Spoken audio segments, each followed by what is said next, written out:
Let's Okay. record. Okay. Anyway, and we'll just cut it here and get into it. But I don't want to spend a ton of time just like going through people's like life story. I think that's for other kinds of podcasts. I want to get right to the meat.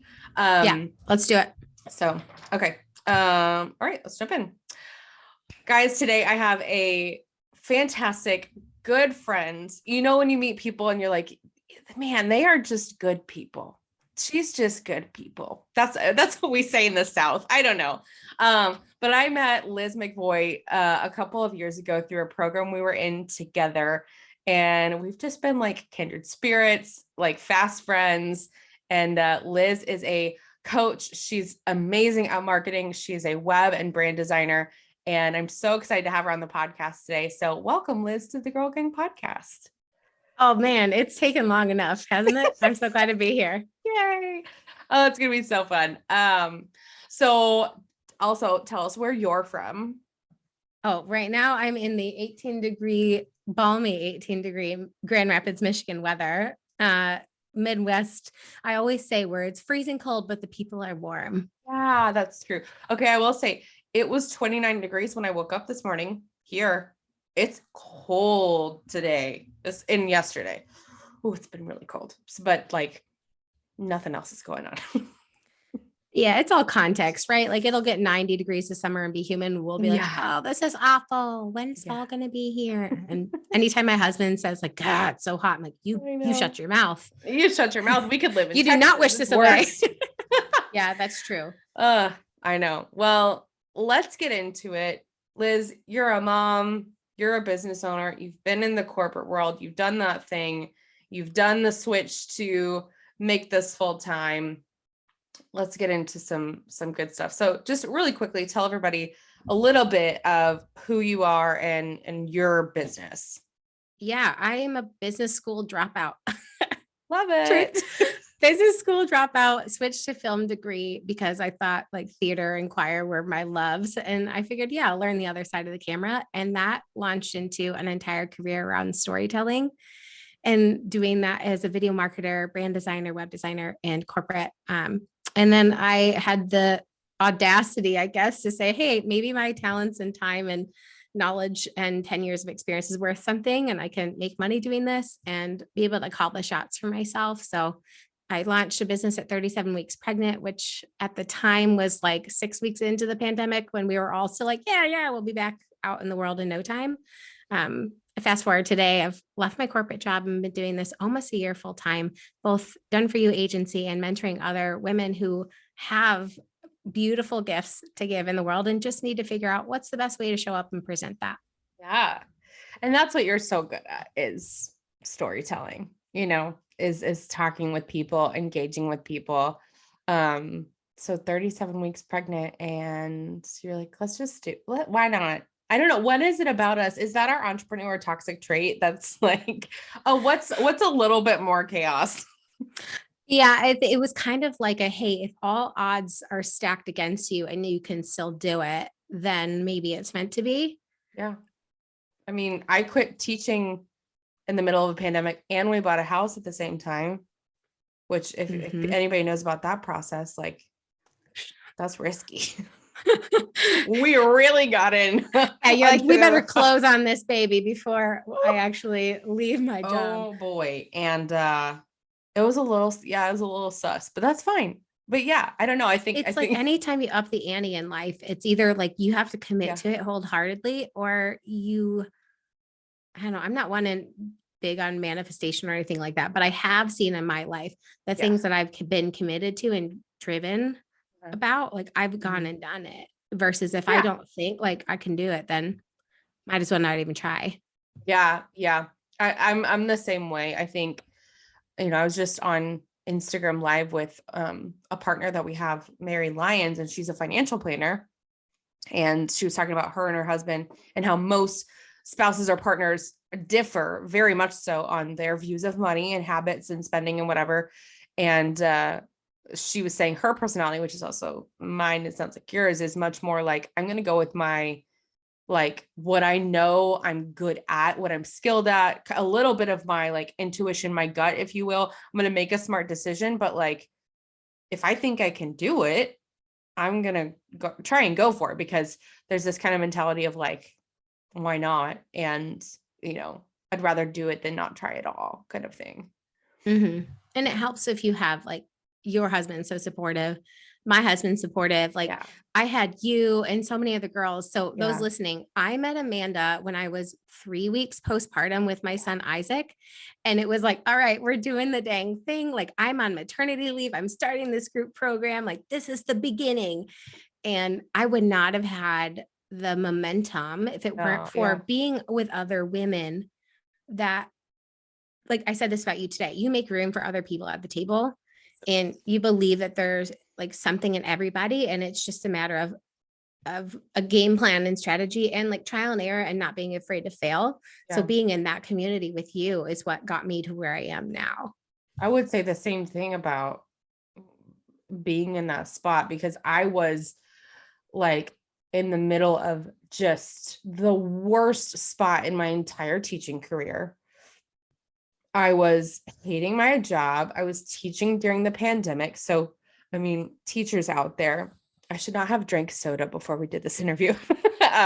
Teachers out there, I get it. I feel you. My husband is now a teacher, ironically enough.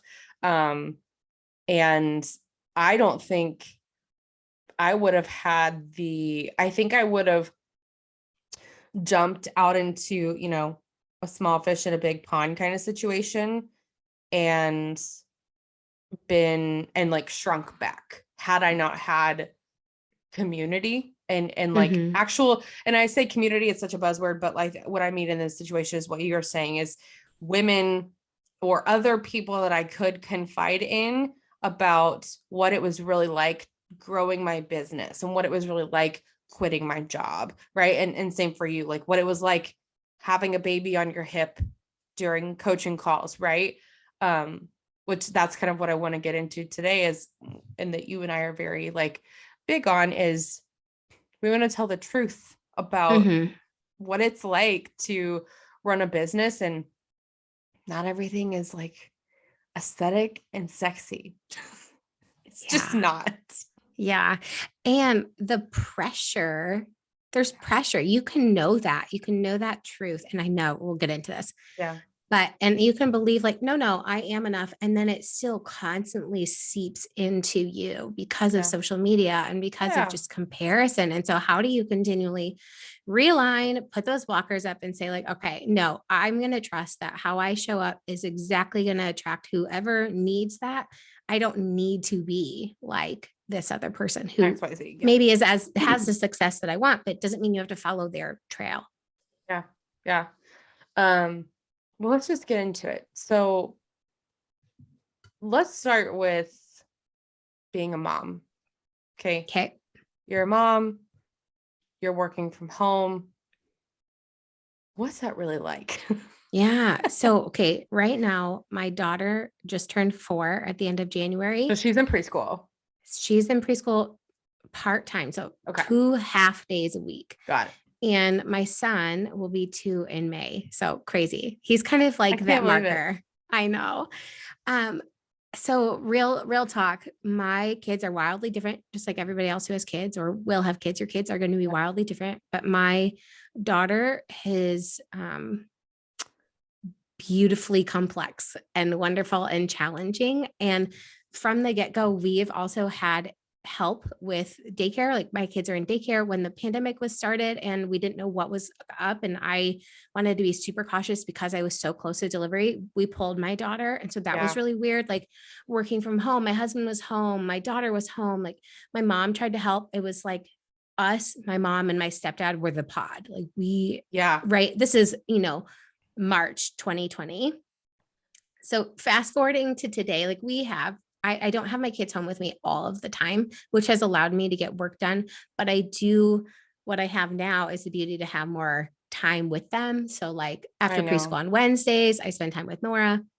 We have flexibility. But truth is like, it's really hard when you're trying to figure out how you can raise up kids to be strong and empathetic and smart and independent, to acknowledge their own voice, but to have boundaries. I mean, being a parent it is just so complex. And Yeah. what I would like to like get specific on this, and this isn't something I've shared really publicly. I was open about it a little bit in the fall on Instagram, just because again, I think it's better to let people in. Yeah. But this fall, we just really were struggling with my daughter, and she was having a lot of behavioral issues that were really alarming. And I mean, there was like a couple weeks where I wasn't getting anything done Yeah. at work. I was just like in tears every day because I didn't know how to help her through it. And Yeah. it was putting stress on work, stress on marriage, stress on health, like Sure. all these things. And where there's stress in one area, it's a domino effect in Oh, others. yeah.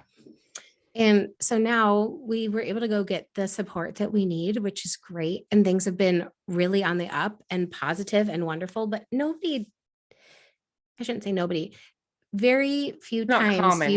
it's not common to hear about those things. Mm-hmm. It's not normalized. And if people Mm-hmm. do talk about it, it's like, oh, but what you didn't see was last year we went through all these issues and, we still ended up on the upside. And I have a problem with that from a marketing perspective and from a integrity perspective, Yeah. this, but I just think like if you're a parent and you are struggling, whether it's like for me, I have a hard time because I like things to be, I don't want to control everybody, but I like to feel like things are in control and my Do you think world you're a was little just more spinning type out. A? Oh, 100%. Okay. Yeah. I thought so. 100%. But yeah, if you are in a season of life, whether it's through kids or just in business, like reach out to people, be Yeah. honest about it. You'll be amazed at not just the love that you get, but the actual like, hey, this could truly be helpful and change the trajectory. Yeah. Yeah. I know that was a tangent, but No, I mean, I remember when my sister was little, I don't have a very good memory. Like before 21 years old, I don't remember a whole lot. Like my memory is terrible. I have like very vivid, sparse things. But I remember like my sister was the middle child and she was fine. I think it was just classic not toddler, but like she was 3. She was, 3 and 4, and we all got into shit when we were young like that. But I remember like my parents, and I've even seen friends now having kids. And look, I'm sure when we have kids, me plus Zach, someone's gonna have a problem. Like someone's gonna have some kind of like tantrum issue. I don't know. We will cross that bridge when we get there, and I will hopefully be quote unquote prepared for it. But I just remember I could see the stress in my mom of what do I do? And especially in the 90s, like I don't think anybody was really like talking about it, and it felt embarrassing and blah blah. And but I think now there are a lot of, or more, I should say, women showing behind the scenes of their everyday life with kids, specifically in this like entrepreneur space. Especially when like health issues arise with your kid, or like, when a problem and the kid has to go to the hospital, or there's this other health issue, or like they're working through like an allergic reaction to something, you don't know what it is. And, I think there's just a reality to that people don't see, but that, like, to your point, like you can find a lot of comfort and, just ease in knowing that like you're not the only person going through that. And for me, it would have been more work and felt very inauthentic to show up as if nothing was wrong. And I get it listen, I'm a brand strategist. I get brand perception. I get all those things. I get the customer experience. But as a solopreneur, you are, and a personal brand, you're the face of your business. And even if you own an agency, even if you have a team, if you're showing up as you and it's under your name and your face is the one on stories, like people are connected to you, you are your brand. Regardless. And if I had showed up like nothing was wrong, all was hunky dory, like all these things, it would have been a lie. Yeah. Not that I have to like, there's that great quote. It's like, show the scars, not the wounds. Yes. I was Love just that. talking about this. And yeah, Brene Brown like says, share what is vulnerable, not what is intimate. Yeah. Which I think are great pieces of advice. Yeah. I We think so need too. more of that in this entrepreneur space, because I have felt like, oh man, I've seen 2 businesses that have done very well. And one woman is on the spectrum of shares everything, is so bold. And that is, she's done really well. And the other is always polished. Perfect. And she Yeah. does really well. And I'm like, I feel caught in the middle. Yeah. And that is like so true for probably a lot of people listening. Yeah. And I stand there with you. The conversation I had where you brought up that quote, it actually was with a client a few days ago. And she was like, how much is too much to share? Because she's kind of reframing things, and she's also in this space of like body positivity and things like that. So that also like puts you in a whole different possibility of like the light being on you. And so I said, look, and I said exactly what you said, that quote about, you don't have to share the open wound, but, share your scars and like your experience and what could relate to people. And I think about when I'm posting something or I want to share something in my stories or create a video from it or whatever, I think, is this going to be helpful, informational, or entertaining? Or do I have an alternative motive to sharing this? Because sometimes, let's be honest, like our ego is very much involved and we want attention. Mm-hmm. And so whether it's on, trying to look perfect or trying to overshare, either way, that's where I fall. And so, and I think that's actually one thing like Zach has taught me a little bit more, because especially when we were first married, I used to be a big oversharer. And I realized there's still a way to connect with people and be authentic and be whatever, without just like airing out your dirty laundry. Yeah, there's place and time for everything. Very much so. But I don't know, what are some other things that you've been thinking about lately that could be helpful to people about being authentic and the whole thing of, I know, and we talk about this all the time, but like comparing ourselves to other people that were, I've had to unfollow and mute a lot of people lately, like a lot. And I am 100% okay with it. My therapist and I had a massive conversation about it recently. I don't know, what other thoughts do you have? Yeah. Share, unfollow, not unshare. What's the word? Mute or unfollow is huge. I honestly am in this season, and I just posted a sassy reel about this yesterday of like, sassy. I love it. I'm not a goal setter, and you'll never see me really being like, here's how you set your best goals.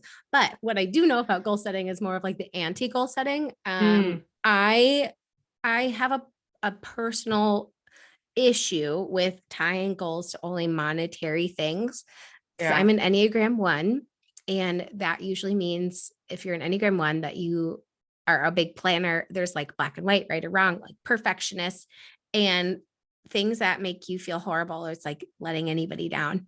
Like you failed. Yep. You feel like you failed. And I had an experience last year where I had this big financial goal, which I also want to say, like, I think it's awesome to have big financial goals. Sure. You probably should have them. And as a business, you got to pay attention to those things. Yeah. But it was like I blinked and suddenly that was what hinged on whether I felt like I was doing all right or not. And I got midway to the year, wasn't halfway to that goal. I got to Q3 and was like, shit, I had adjusted the goal mid-year because I was like, this isn't realistic. This doesn't feel right, but maybe this number. So my goal, let's be real about it. My goal was $200,000 last year. The original goal I had mapped out was 500,000, which would have been bonkers considering I was working full-time for half of it. But you get into the spreadsheets with people and they're like, here's what you could do and map out your entire thing. And I had this like if you are old enough to know VHS tapes, which I know you are, Amanda, but thank God. I was like, I'm not much younger than you, Liz. Yeah, like I guess you probably don't have like 12-year-olds listening to this, but No, that like sound like I just kind of had that moment where I was like, rewind, like reprogram your brain here. You are past the halfway point, but not by a ton, which was still like amazing. But I couldn't see how amazing the things that had happened, the things that God had been doing in my life, the things, the opportunities, because I was so fixed on like, this is what I don't have. And I just had to stop myself and say, what is it that I want to build? Like, what type of business do I want to build? Yeah. Long term, okay, yeah, I love the idea of passive income. Mm-hmm. What is actually behind passive income? Like, what does it actually look like? Yeah. Hustle, team, building for years to get to the structure. It's like the iceberg. You don't see the 80% below the surface. You just see the so yep. And in this season of life, I want to be able to, like this year, you guys, I did it 3 weeks before we went. I booked my husband and me, a 5-day trip to Arizona, just the two of us, one-on-one, 3 weeks notice, definitely not like my planner self. And it was so great. And you know what, if I had built myself this empire where I had a huge team and I'd been like, yeah, peace for 5 days and barely checked in, I probably wouldn't have flown. And so I am readjusting my goals to the lifestyle I want to live right now. And yes, I would love to have bucos of money someday, but time freedom is huge. You said bucos? I said bucos. What is bucos? Isn't it a thing? I've never heard that before. Sorry. Bucos of money. I don't look it up. And maybe it's like Urban Dictionary. Is it a Michigan? I don't know. No, Michigan is like about casseroles and saying things like Costco, which my husband says Costco. I'm like, oh man, it's Costco. Anyway, sorry. You're good. You're good. So while I would love, I'll start over here in case you need to cut. That's okay. While I would love to make a lot of money right now, what's important to me is time freedom and having my business, giving myself the flexibility and permission to be like, you know what, Q1 happens to be agency heavy and I'm going to run my group program and that's going to be cool. I think in Q2, I want to do my growth week. That would be fun. And then maybe Q3, Q4, I have a rough outline of what I want to do, but it's not all like, I have to do this, then I have to do that. And if I don't get 8 people in this program, well, then it's all shot to hell because I don't know. That just doesn't work for me. No. Yeah. And I think there's a lot going on in the coaching industry, which we can talk about too here in a minute. Yeah. But something I just wrote down that I may do a spinoff of like Instagram lives or something, or like TikTok videos, is what happens like when you don't hit your goal. Like, this is something I've talked to my therapist about a lot recently, is like, kind of like you were saying, like I was so tied to the outcome, tied to the income, things like that, which again, we need to be aware of those things. You and I both, we quit our jobs. This is how we make money now, you know? And you know, it's also still interesting, side note, that people still today, even though I've been doing Dallas Girl Gang for 5 years, still think that we will just do events or something for free. It's just shocking to me. Like, what do you think I'm doing this for? My health? I'm doing it for people, but it's also a business anyway. So that's the question, right? Is like, what happens when you don't hit your goal? How do you react? How do you move forward? That's what I think is missing. And it's not just the end point. It's not like December 31st, you look at your numbers. It's like every day you're looking to see if you're on track, which is too impacts much. It impacts how you can show up. And then, you know, it's just like coaching changes when, you know, going into 2021, I mapped out what going into it, I mapped out what this past year was supposed to look like. And then the landscape changed. Yeah. My needs changed. I was like truth, grossed out by the industry for a while. I Yeah. didn't want to be called a coach. I was like, well, what I do is more consulting. I actually have 10 plus years of experience in this, not minimizing people that are self-made at all, but Yeah, but you do. and it was like this moment where I just felt like, am I just taking people's money? Am I charging like a gross amounts? Is this even right? Have I just been blindly following what I've seen done before me? And We are going to that break the internet with this episode. I hope so, because I listen, hope so like too.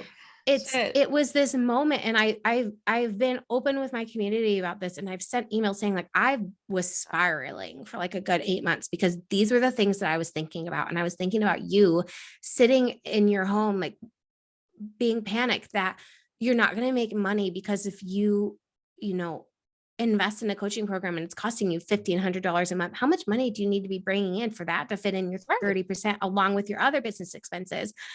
And I was so tied to the outcome that I was giving my clients when I needed to be tied to what I and deliver on what I promise I would. And that's where it ends.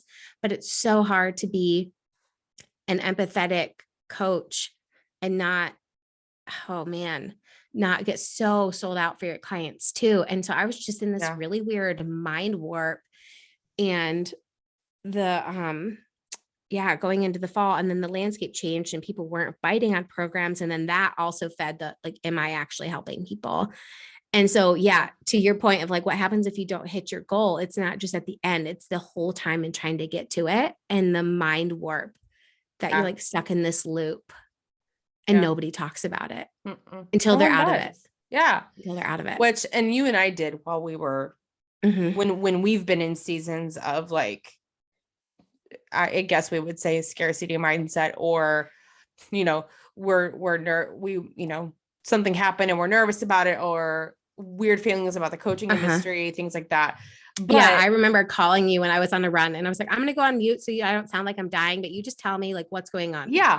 And then we, and I think, first of all, if you're listening and you don't have someone to talk to, like, find someone, like I will say for myself, like, you can message me and be like, shit, what's happening? I recently had a conversation with a girl, who honestly probably will not ever be my client. That's okay. I don't care. But we had this conversation because she is interested. She loves what I'm doing. She loves my emails and my content. She wants to learn from me, but she has been essentially swindled out of $12,000 in coaching services over the last 2 years. Oh my and goodness. She is still at square one. Doesn't know her vision, like simple brand strategy, mission state, like, about me page. Couldn't, like, I think she knows like what she does, right? Let's just pretend that she's a graphic designer. That's not what she does, but she knows she's a graphic designer. She knows she's good at it. That's it. And no go-to-market strategy. Like, that's a real business term, people. Like, I love simplicity in the brand and marketing space, but I also think there's a time and place to, like, let's bring some industry jargon back in. Your go-to-market strategy is a simple way that you're going to take the service or product that you have and get it in front of your consumer and have them buy it. Yeah. And that includes your brand strategy, your customer experience, building your brand awareness, marketing. Yep. All of it. But you have to have a go-to-market strategy. That's insane. $12,000. And she still was at square one. And what it came down to, because she just needed someone to talk to. And I can't always do that for everybody. Like, I would be on my phone all the time, but I really felt for her. And I knew she's not going to be my client. She's not dropping $2,000, $5,000 with me today. She's just not. But that was one of the points, and this was several months ago. That was one of the points where I had one of those moments where I just realized the coaching industry is just, some people have just made it gross. And the reason why those coaches, although here we say this too, those coaches might actually be really good coaches, but I don't think they are, but they were not aligned for her. Those, maybe they were like a mindset or a such and such or whatever, but she needed something completely different. But whatever that process, that application, that discovery call, they just saw, oh, new client, Opportunity, new potential client, right? And like the biggest load of bullshit that I have heard people's experiences from poor coaching experiences is a coach just telling them like, well, let's just like work on your mindset. I think mindset's very important. Also, don't get me wrong there. Like we need to, like for me in therapy, I don't just go to therapy for being a business owner, although I think everyone should, but I happen to bring it up every now and then in my sessions. And so, I mean, there's our thought patterns about the way we think about ourselves trickles into every area of our lives. And so if we don't change those and rewire those things, it can be self-destructive. And so, yes, mindset and, cognitive behavioral therapy, whatever is appropriate, but there are foundations. There's some business 101 kind of stuff, which is what I love to do, and then there's just so much more that people need. Well, and in the end, there comes a point where you can have confidence to get started, but you have to start seeing fruits of your labor and return on investment. And that's not necessarily just financial gain. That could be clarity, it could be direction, it could be more time back, saved in energy. Maybe it's a financial return, but those things also feed back into a positive mindset because you feel like you're making progress. So I don't care who you are. If somebody just tells you like, oh, Liz, if you believe that you'll fill your program and then you go up and you show up and like, you just have to have that belief. But if you don't believe it, I'm like, well, that's not true because I'm responsible for my thoughts and actions, but I'm not responsible for yours, Amanda. And I'm not responsible. Right. So to your point, like if you're out there looking for a coach or looking for a service provider, it's on you to vet what you need, but it is also on them you hope that you work with somebody with integrity that would say, hey, I don't think we're a good fit here, or I really think I can help you. And here's why. And here's how I've helped other people like you. Not just, yeah, that'd be great. That'll be $10,000. Yeah. Payment plans available. Yeah. And also this is like a side thing that I don't like is when the payment plan is more than the full cost. Yes, I have not upcharged for that in I used to, a year and a half. I did that a long time ago. There's also mistakes I made. Let's talk about some of those other things. So that, and then I've talked about this a lot in the last few months. Pretending that you have a limited amount of spots left in this program, this course or whatever, or for your whatever, but but at the end of the day, if 6 more people came, you would take them all. I mean, it's just lying. It's lying. And it was really freeing because I did that like once or twice a couple years ago and it just didn't feel good. And there's lots that is just weird. Yep. I think some of those older marketing tactics this is full disclosure. This is part of my copy for my marketing program, but it is that the old way of marketing is dead. It should not be scarcity driven. Yes, data is important, but I believe in relationship-based marketing.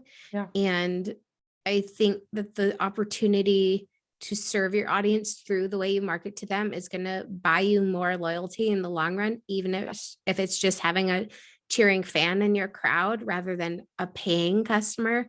But to build your brand on integrity, to have something that leaves a legacy, it's not a matter of how much money you make, but it's a matter of the message that you create. Yeah. I mapped out some stuff for this year and from year to year, you're like, oh, let's increase the revenue from last year. Let's do. Mhm. And I realized, I was like, actually, if I make like the same amount as last year, that's still amazing. Second of all, B, Get it together. Tres. No, B, I just want to pay myself more this year, actually. So who gives a shit about, yeah, sure, be super fun to make more and then put a bunch into savings, or like, I would love to invest in a real estate property. I'm dying to do that. Like, whether it's locally here or a cabin by a lake somewhere, like whatever, that would be fantastic. I would love to do that. Love to create that extra stream of revenue. But yeah, at the end of the day, like, I just want and it's diversifying. And also, do you want to make the money because you want to do more with it, or do you want to talk about how you made more money? That's got to stop. That's got to stop. It's got to stop. Oh, we're getting I tell you what, every time I see that, I'm like, unfollow. Yeah. Also, it pushes me to think like, oh, I'm not doing enough. Or it's garbage. How are they making? Yeah. Yeah. And I mean, also, let me just put this out there. And this may ruffle some feathers, but that's fine. If you still have in your bio that you've made $100,000, or you're a 6-figure earner or a 7-figure earner or whatever, no one cares. And if they do, that, I think that falls into what we talked about in the like fear tactic, because of what you just said. It makes someone feel like, ooh, that's really neat. I want to do that too. But at the end of the day, and I did some research on this, just to like in my polls and talking to other people, I asked some people, like, when you're looking for a service provider or a coach or whatever, do you ask them how much money they make? And they're like, no.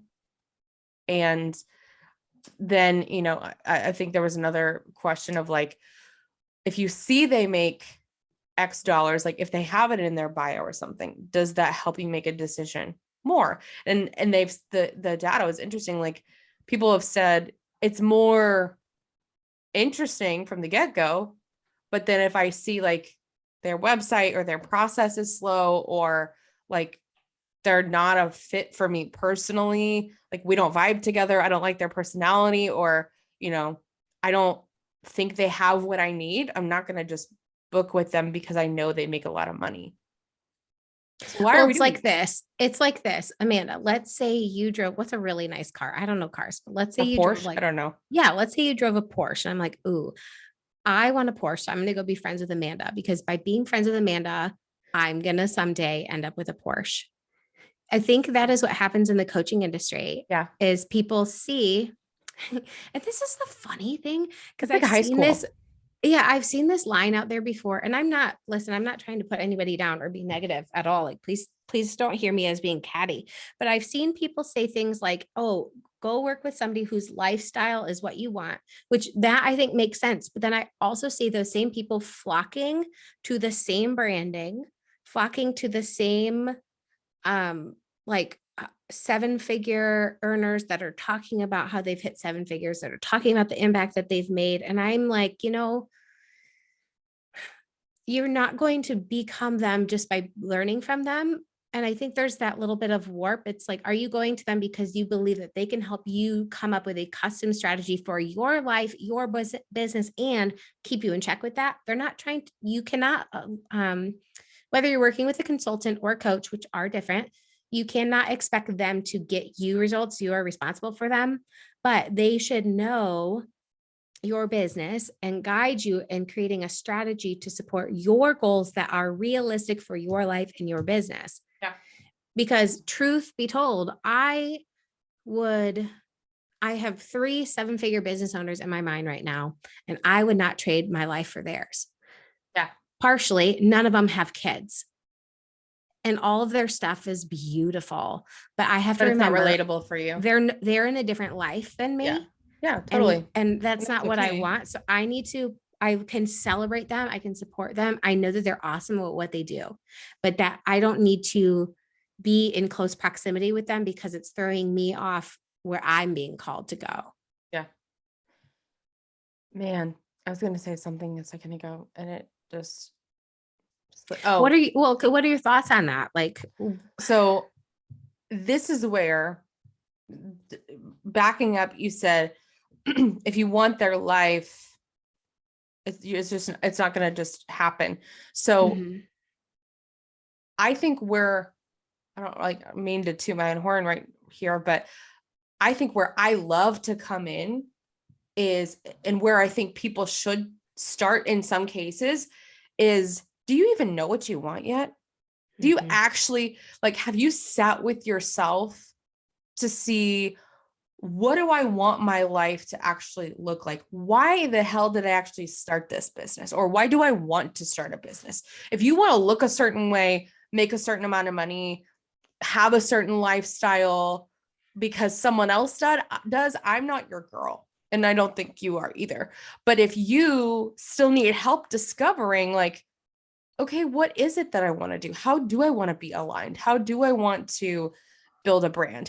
What do I want to sell? Or what does bring my personality out? All those things that needs to be solid. It's like dating. Like, you don't want to jump into a relationship or something if you're not, like, especially if you're like, going to get married, like, you don't want to jump into marriage, let's say, until you feel like a fully evolved, informed person. Not fully. We are always No, but changing. it's like, You if know what you I'm don't know who saying? you are, how could You, if you don't love yeah, yourself, how can you expect someone to love you? right. Yeah. And I think that's where, the cookie cutter, and this is why I hate, like, all things girl boss, all things boss babe, like, gag me, throwing up, hate it.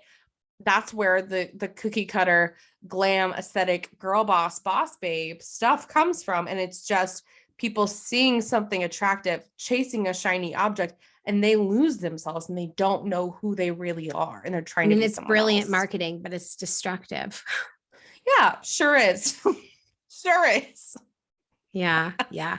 So I think as we are sharing kind of the light on what we've experienced being in the coaching space, you longer than me, but even just sharing it in a way of like, we're not saying like, oh, look at all this ugly stuff, because we don't do that. It's not, No, I've it's done not it. that. I've done some of it. But more sharing what we've learned, sharing things that are important when you're looking Yeah. for a coach, or maybe you're not looking for a coach. Yeah. Maybe you're just in a season of business where you're like, okay, for me, I'm in a season where I'm just trying to figure it out on my own right now. Yeah. Because You're going I forward. was, influenced too much, and it threw me off. But I also do believe that there is a time and place where you have to invest in yourself. And again, it needs to be aligned with what your goals are and what you're trying to do. So that may look like investing in a ClickUp setup or something to get your life in order. Or you need that business 101. So you're calling up Amanda going, oh my gosh, I somehow started a business and now I have no structure. Help me. Somehow this happened. Yeah. Or maybe you're at that point where you're like, okay, we've been doing this thing for a little bit. I really want that next level. And so you call me, or, both of us, we should do something together. Yeah.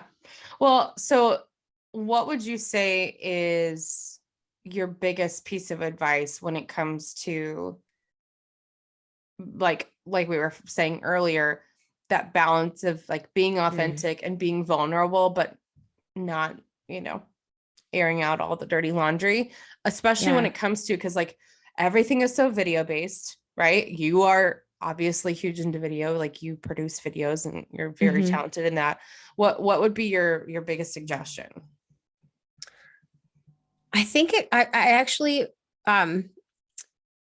it's a little bit of a segue to get to the answer, but I recently started going to this beautiful organization called The Well, and it's a group of Christian women that gather monthly, and there's a woman that will share a testimony each month. I've only been twice, but I met this lovely woman named Susan, who is probably in her early 60s. And we met for coffee and she was just so sweet. And we just talked about life. And she was like, oh, let me connect with you on Instagram. And Sweet. so Susan followed me on Instagram. And now I have in my head the Susan test. If I'm going to post a reel, get on stories, if I have a caption, I ask myself, would Susan see the same person that she met in the coffee shop having a conversation about faith, which is a huge value for me? Would she feel like, yeah, that's Liz, that's the girl I know? And if it would pass the Susan test, then I think it's something I feel comfortable sharing that is aligned with me. And also going back to what you said earlier, what's my motive here in creating this? Is it for entertainment, education, inspiration, just to show personality, or is it for another motive? So I now have, I tell you what, this was a month ago in January, and I was going to post something with a little profanity, which isn't quite on brand for me. Sometimes I swear, but whatever. But I was like, you know what? I can say this a different way because I don't think it would pass the Susan test. I love that. Yeah. So maybe picture somebody in your life that knows you and knows your heart. And if they would go online, not that you're creating to impress them or prove anything, Sure. but if they know who you are and they're like your check, Yeah. I don't know, the Susan test. I love that. Love the Susan test. And I think that we see that a lot in the influencer creator space as well, because, especially when you're doing a lot of like brand deals, you're talking about other products and stuff. So like, how can we like relax a little bit and like be ourselves, Mm-hmm. Yeah. You don't have to take on another persona or all of a sudden be like a radio host and read a commercial. I mean, we will do that here on the podcast. That's kind of the nature of it, but like, yeah. I mean, listen, it's business. You do what you've got to do, but also it goes down to the intention and your integrity. If it's upheld in the things that you're doing, both in front and behind the scenes, then I don't think you have anything to worry about. But yeah, I love it. Well, I love you so much. And it was so good to have you. Tell people where they can find you. What do you offer? How can they get to know you? All that stuff. Okay. Well, I'm super pumped about this because after like a couple of years of it being just a big blend, I finally separated my agency with my coaching site, which is like, I was telling a friend about this yesterday. He's like, Liz, that sounds like a lot of work. Like, no, it actually has been so freeing because I feel like while I'm the same, again, going back to everything passes the Susan test, but I'm able to be more specific in my language and in my user experience, blah, blah, blah. LizMcvoy.com is my business coaching website. I have so many amazing free resources on there, paid things if you want. The most fun thing is I'm a major Friends fan. You know this, Amanda. So I have quiz. I have a Friends quiz to figure out if you are a Ross, Chandler, Phoebe, so Monica, fun. or Joey.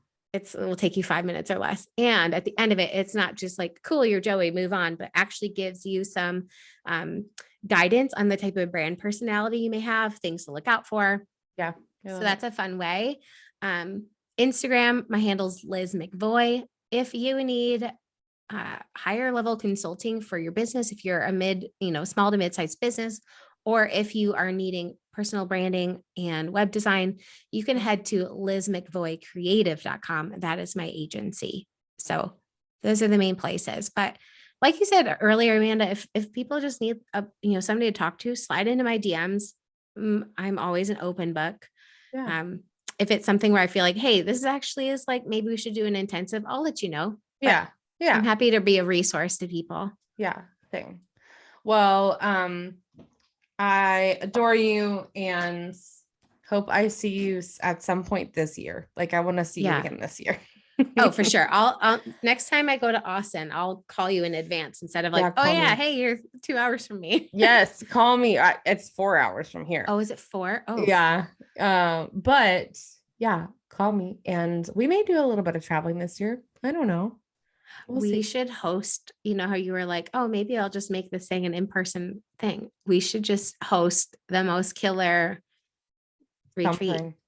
Oh, that would be so fun. And somewhere where it's not going to be hot. If it's like later in the year. Anyway, we could talk. Good. Stay tuned, y'all. Stay tuned. Well, Liz, thank you so much. I love you. And thank you guys for listening. We'll catch you next time.